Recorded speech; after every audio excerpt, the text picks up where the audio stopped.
Welcome to the Historical Interface Museum. You have selected the Roman Empire. All evidence loaded and ready for investigation. Thank you, Curator. Load the options, please. Options loaded, Melanie. You have chosen Defending the Empire. That's the army, right? Right. Okay then, give me some background. By the time of the first emperor, Augustus, the Roman army had conquered 40 provinces and was defending 4,000 miles of frontier. 300,000 men. So why were they so successful? That's for you to find out. The army collection is one of our finest. Why? The army went to a lot of places and left a lot of evidence behind. Ruins, like this one. Lambaesis in modern Algeria, home of the 3rd Legion. Inscriptions from tombstones, like this one from York. Experts, artifacts, reconstructions, the usual variety of evidence for you to select. Okay, I'll take that one. Typical legionaries. If you want to find out more, select reconstruction. We have one on battles, or why not start at the beginning? Recruitment. Okay. I'll be fine. Well, if you're sure. But remember, it's your whole life we're talking about, 25 years. And who knows where you'll be sent. I'll be fine. I'm a Roman citizen, Mum. It's a great honour. And Dad's always going on about the great battles him and his mates won. I don't want my son buried in some back end of the Empire. I'll send what I can. Barbarian booty, Mum. Think of it. Although we probably won't even leave camp. All they're looking for are carpenters, smiths, butchers, not fighters. Maybe they won't take you. That's written to the Tribune. A letter of recommendation. Oh, well, Mum, you don't get anywhere unless you pull strings. I know it's a reconstruction, but where's the evidence for that? Select this papyrus from Egypt. To Julian Domitius, Legionary Tribune, from Aurelius Archelaus. Dear Julie, greetings. I've already recommended my friend Theon to you, and once again I beg you, sir, to consider him in your eyes as myself, for he's just the sort of fella you like. Hold this letter before your eyes, sir, and imagine that I'm talking with you. Yours, Ori. So just one letter and you're in? No. The experts will tell you choosing men is like choosing horses or hunting dogs. If you know where to look, you can tell at once if they'll be any good. The recruit needs a broad chest with powerful shoulders and brawny arms, long fingers rather than short, no pot belly, no fat ass. And when you find all these qualities in a man, then you can afford to take him, even if he is a bit short. And remember, it's not just you, depending on the quality of the men you pick, it's the whole Roman Empire. Slight cataract, maybe. He'll do. Look to the left. Cough. Height. 175. Swear him in. I swear to perform with enthusiasm whatever the Emperor commands, never to desert and not to shirk from death on behalf of the Roman state. 3rd Cohort, 2nd Legion, heading straight for the back of beyond. Okay, something else. That looks good. Where's this from? Germany. The Roman army in Germany. They were sent where they were needed. 7 legions to defend the Rhine against fierce German tribes. Just 3 legions for the whole of North Africa. That's a long way from home. Soldiers weren't just from Rome. They were recruited from all over. Here, cavalry from Africa. Slingers from Crete. Archers from the east, maybe Syria. And he's from Britain. All auxiliary troops, half the army, recruited from all over the empire. Legionaries were full citizens. The regular troops paid more. Auxiliaries hoped to earn their citizenship. They were sent into battle first, often taking the brunt of casualties. Where do all these pictures come from? Trajan's Column, built to celebrate his victory over the Dacians. History in pictures on a frieze 200 meters long, over 2,000 figures, and a wealth of detail on life in the army. Like here, sacrificing animals to gods before battle, or strapping boats together to form a bridge. And see the standard? Each legion had its own standard. What's that? Roman prisoners of war being tortured. Did that really happen? Trajan's column is history from the Roman point of view. As with all evidence, you've got to be careful. All right. Can I have that legionary again? Britain. God-forsaken dump.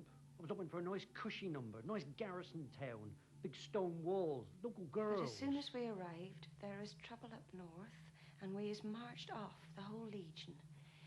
They say the tribesmen round here can't be beat, and they live off berries and things. They hides in the forests, and they hides in the marshes, and even though they're stark naked, they can hide all day in freezing water. I was given 3 gold coins for joining up, but they nicked 'em back again for me uniform. And me pay's not me own, so I've nothing to send. The bits of it kept back for bedding, food, boots, burial fund. All expenses had to be met out of pay. I didn't mean that. Could they write letters home? Oh, sorry. Select a text. They're just thin bits of wood. Not just. They were used for writing on. The ink's gone now, but you can read them under infrared. 800 of them have been found so far at Vindolanda, an army settlement in northern Britain. I've sent you 2 pairs of socks, 2 pairs of sandals, and a couple of pairs of underpants. Brockus to Cerealis, greetings. May you be successful in your mission, dear brother. Surely the governor can't keep you waiting long. We're praying for you. All right. The army. What about fighting? Is this a battle? No, just training. Though someone said their drills were bloodless battles, and battles bloody drills. Who? A man called Josephus. Originally, he fought against the Romans, but then became an admirer. If we look at the way the Romans organized their army, it soon becomes clear that the empire was won by skill and not luck. They don't sit around with their arms folded, waiting until there's a crisis. Quite the opposite. It's as though they were born with weapons in their hands. They never stop training.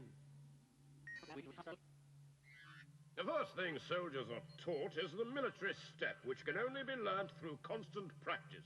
Quick march all together. Nothing's more important than keeping in step, for troops who march in a disorderly manner are always in danger of being defeated.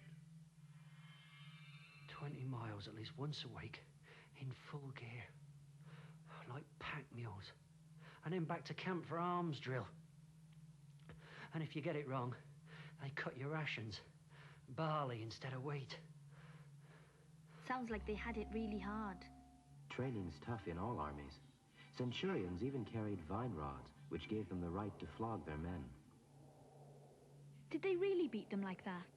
The Roman historian Tacitus tells us of one centurion whose use of the vine rod had unfortunate consequences. His name was Lucilius, but the soldiers had nicknamed him Old Give Us Another, because every time he broke his vine rod on a legionary's back, he'd yell, "Give us another." In the end, the soldiers massacred him, broke his body, and chucked him in the river Rhine.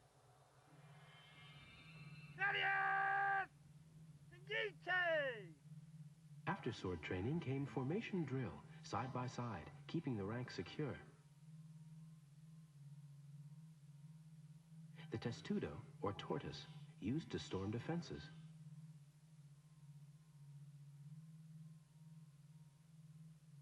The javelins, pila. In battle, they'd be thrown first, either for a clean kill or more likely to hit the enemy's shields. See that? It weighs the shield down and makes it useless. Catapults, the ballistas. This one was known as the scorpion. Its sting was in its tail.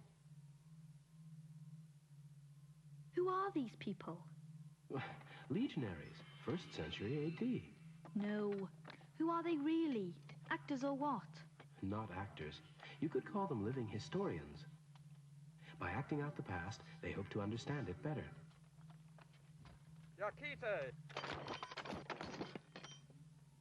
If you have to carry a Roman pack 20 miles, or make a meal with a legionary's pots and pans, you'll find out all sorts of things you'd never discover just by looking.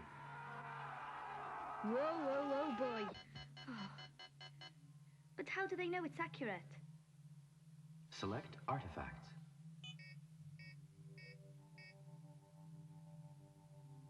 Evidence found buried at Corbridge in Northumberland.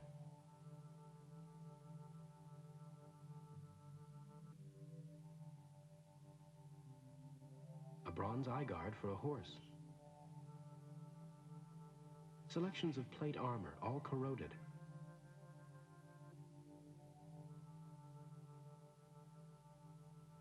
A bundle of pilum tips.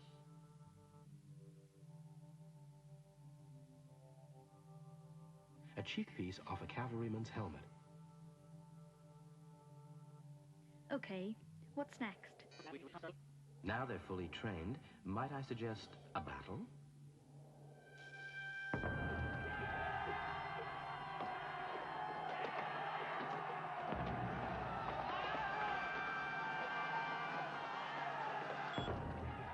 We pitched camp in Hurry. The wild men reckon they'd go for a night attack. Hacked down the sentries and broke in. Camp's on fire, all lit up. We're in a panic, terror in our hearts, sleep in our eyes. The fight's so loud you can't hear the centurions screaming the drill. So by the time we're side by side and ordered, there's God knows how many men butchered already. And finally we got it together. Man to your left, man to your right. Ploughing forward, stabbing out and up with the gladius. Holding them at the gate as the dawn comes up and somebody sees the standards of the Sixth cutting off their retreat. Oh, that is sheer elation. The enemy caught in our voice, our lives safe and fighting with honour. A lot of men I knew died. Keep the gravestone masons busy. Did they always win?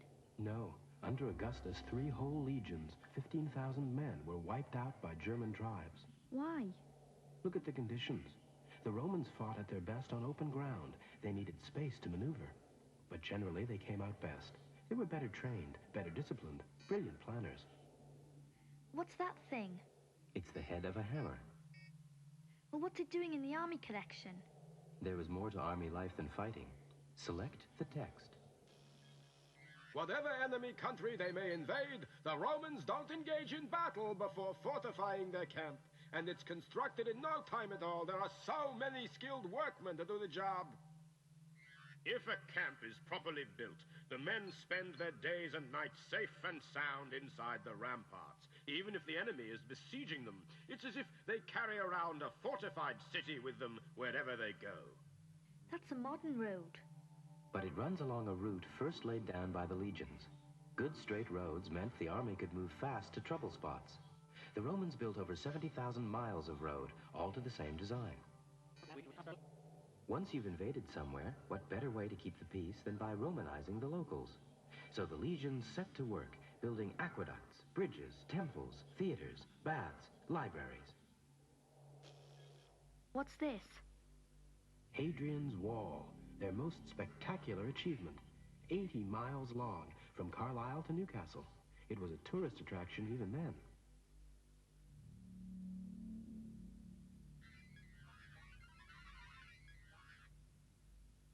It was manned not by the legions, but by the auxilia, many of them far from home. How do you know? The gravestone of a Hamian archer, and a cavalry trooper from Patriana, both based here. What's that? A castle every mile for 32 men, and 15 major forts, like this one, Housesteads. Even with so little left, the grid system is clear, the same as every other fort in the Empire.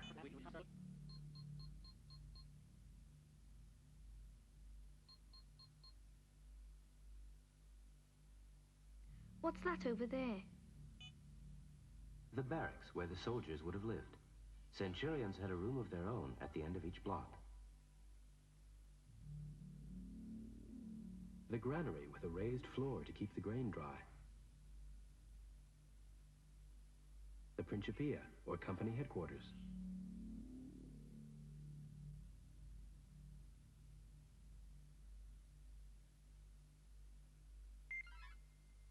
The commander's home with a hypocaust, an underfloor heating system.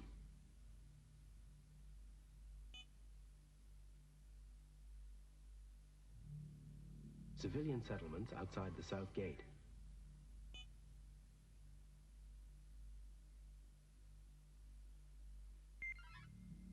Communal latrines with efficient drainage. Is there any way of knowing what life was like here? I mean, really knowing. Mostly it's just clues, but some clues are better than others. I've seen them before. They're the writing tablets. Tell Candidus the ox wagon and hides at Catterick should be sent to me. I'd have fetched them myself, but I didn't want to wear out the beasts, what with the roads being so bad. Claudia, come to my birthday party on September the 11th and make my day even more enjoyable. I'll expect you, sister. The 9th cohort of Batavians are back! All men and equipment present and correct! April 25th. 323 men in the workshops. 12 shoemakers, 18 bathhouse builders, hospital workers, potters, plasterers. The wretched Britons wear no armor, but their cavalry is strong. I've been beaten with rods, and I want to complain. I complained to the prefect, but he was off sick. So what would you like now? Where's the legionary? Done 13 years now. 12 to go. 7 more till I'm a veteran. Oh, that's a cushy number. No fatigues, no guard duty. Well, more time for the wife and family. Mum's dead, so I've nothing to go back for. Most of the lads settle where they serve. I think I'll open a wine shop. Well, it's a garrison town. You can't go wrong with a boozer. What would have happened to him? Who knows? Maybe he did open that wine shop. Maybe he saved some money for a gravestone like so many others. To the spirits of the departed, and of Flavius Bilator, decurion of the colony of York. He lived for 29 years. To the spirits of the departed, and to Anicius Ingenuus, medical officer in the 1st Tungrian cohort. He lived 45 years. Is that the lot? Your allotted investigation time is over. We hope there's been enough evidence to answer your chosen question. Why was the army so successful? All systems disengaging.